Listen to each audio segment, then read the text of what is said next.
আসসালামু আলাইকুম। আমাদের কেমন আছেন ফেসবুক পেজ এবং ইউটিউব চ্যানেল সাবস্ক্রাইব এবং ফলো করে রাখবেন যাতে আমাদের নতুন ভিডিওগুলো আপনারা দেখতে পারেন এবং আপনাদের মূল্যবান মতামত জানাবেন যাতে আমাদের ভিডিওগুলো আরো সুন্দর করে তুলে ধরতে পারি আপনাদের সামনে। আপনাদের কমেন্টগুলাই আমাদেরকে সামনে উৎসাহ দেবে যাতে ভালো ভিডিও আমরা তৈরি করতে পারি। ময়মনসিংহ জেলা নান্দাইল থানা উদংমধুপুর গ্রাম শিয়ালদরা বাজার এটা। এই যে বাজারের ভেতরের অংশ এটা। এখানে সবজি, কলা, মাছ মানে বিভিন্ন তরকারি বিক্রি করে। আমাদের এক বড় ভাই উনি পান বিক্রি করতেছেন। উনার কাছে পান নিলাম। উনার সাথে আলোচনা করলাম কিছুক্ষণ। তারপরে এক করে ইনশাআল্লাহ আপনাদেরকে সব ঘুরে দেখামু। লাউ নিয়ে আসছে এক ভাইয়ে, অনেক সুন্দর। এগুলা হচ্ছে আপনার এই বিভিন্ন সার-টার দেয় না তারা। অনেক সুন্দর আরকি মানে কীটনাশক কোনো ব্যবহার করে না। এই যে মূলাও আসছে বাজারে। মূলার সিজন এখন। এখন ভরপুর মূলা পাওয়া যায় এই বাজারে। এই যে ছোট ভাই বলতেছে সামনে গিয়েও ভিডিও করতাম আমি। লাল শাক, মূলা, অনেক সবজি মানে ফুল বাজারের মধ্যে আপনি সবজি, তরকারি সবই পাবেন। এই যে আমাদের একজন মুরুব্বি সিম নিয়ে আসছে, বেগুন এগুলা। তা উনি আমাকে বলতেছে উনার ভিডিও করার জন্য এবং উনি বলতেছে আমাকে যে ফেসবুকে যাতে ছাড়ি উনাকে দেখানো হয়। উনি ডাকতেছে আমারে কয়, "আমাকেও ভিডিও করে নেন আপনি।" ভিডিও করলাম। সবজি বাজারটা ঘুরতেছি অনেকক্ষণ যাবৎ। আসলে গ্রামের বাড়িতে আসলে বুঝছেন, অনেক ভালো লাগে। এই গ্রামের মানুষগুলা অনেক সরল সোজা। তারা মেহমানকে অনেক ভালোবাসে। আমার এক চাচা লাউ নিয়ে আসছেন। আরো মানুষজন আছে। উনি আমাকে লাউটা সাধতেছেন। বলতেছে, "৳৪০ হইলে তুমি নিয়া যাইতে পারবা?" তো আমার ছেলে বলতেছে যে, "বাসায় তো লাউ আছে, আর লাউ নিয়া কি করমু?"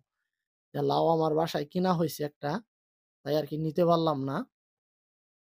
এটা বাজার শিয়ালদরা বাজারেই বলি আমরা সবসময় ছোট থেকে শুনে আসতেছি। বাজারের নামই হচ্ছে শিয়ালদরা বাজার। তো এই বাজারটা কত সালে মানে এখানে শুরু হইছে তার যাত্রা আসলে আমরা সঠিক আমি জানি না।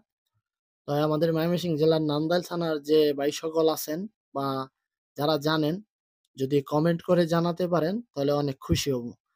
এটা এই অনেক পুরাতন। আমরা যখন ছোট ছিলাম তখন আসলে আসতাম। এইখানে আগে লুঙ্গি এবং শুধু মাছ বিক্রি হইতো। এখন আস্তে অনেক কিছুই বিক্রি হয়।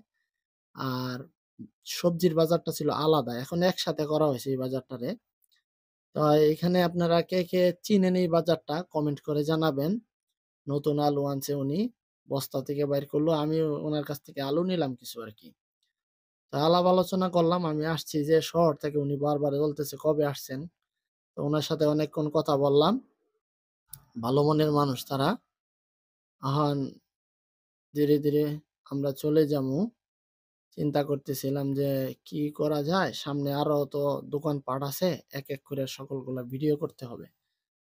তাই ধীরে আমরা চলে যামু ইনশাআল্লাহ। এগুলো হইছে বুইতা কলা। এগুলা দিয়ে পিঠা তৈরি হয় আমাদের গ্রাম অঞ্চলে। অনেক স্বাদের পিঠা বানানো হয়। কিছু বেলও আনা হইছে দেখা যায়। ৩ টা বেল আনছে উনি। তাই আপনাদেরকে দেখাইতেছি সামনে চলেন। এই যে আমার এক খালু উনি শুটকি কিনতে আসছে। আসলে বাজারে একটাই শুটকির দোকান। ছোট ভাই আছে আমাদের পরিচিত উনি বেচে এই যে আমার খালু হয় উনি।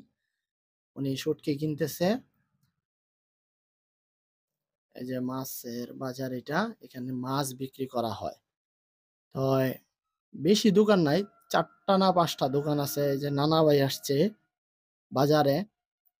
তো আপনাদেরকে দেখাবো। তেমন একটা মাছের দোকান নাই। মাত্র ৫ টা দোকান বসছে। তারপরেও যথেষ্ট। গ্রামের মানুষের জন্য এটুকুই যথেষ্ট। তো আপনারা কমেন্ট করে জানাবেন আমাদের ভিডিওগুলো আপনাদের কাছে কেমন লাগে। আশা করি কমেন্ট করবেন। আপনাদের কাছে এই আশাই আমার। এইখানে পুঁটি মাছ, চাপিলা, টাকি, সিলভার এসব আরকি সব মিলে জিলেই বিক্রি করে উনারা। তো পাঙ্গাস মাছ কাটতেছে। নানা ভাই আমাকে ডাক দিলেন। উনার পাশে গেলাম, কথা বললাম। ভালো-মন্দ আলোচনা করলাম। উনি অনেক বয়স হয়ে গেছে। উনার জন্য সকলেই দোয়া করবেন। যাতে আল্লাহ তাআলা উনাকে এবং আমাকেও সুস্থ রাখে। অনেকক্ষণ আলাপ করার পরে আমি চলে আসলাম। উনার সাথে কথা বললাম। অনেক ভালো মনের মানুষ উনি। আমার নানা হয় উনি, আপন নানাই। তে আপনারা এই বাজারটা আসলে কে চিনেন? আমাদের ময়মনসিংহ জেলার সকলেই কমেন্ট করে জানাবেন এবং আমাদের ফেসবুক পেজ কেমন আছেন এবং ইউটিউব চ্যানেল কেমন আছেন সেটাতে আপনারা সাবস্ক্রাইব করবেন, ফলো করবেন। এটা চা'র দোকান। আমরা চা খাইতে আসলাম। অনেকক্ষণ পরে আসলাম, ভালো লাগতেছে। তাই ভাবলাম একটা চা খাইয়া যাই। বাজার থেকে এখানে গাভীর দুধের চা বিক্রি করে। তো সকলে ভালো থাকবেন, সুস্থ থাকবেন। আমাদের জন্য দোয়া করবেন। আসসালামু আলাইকুম।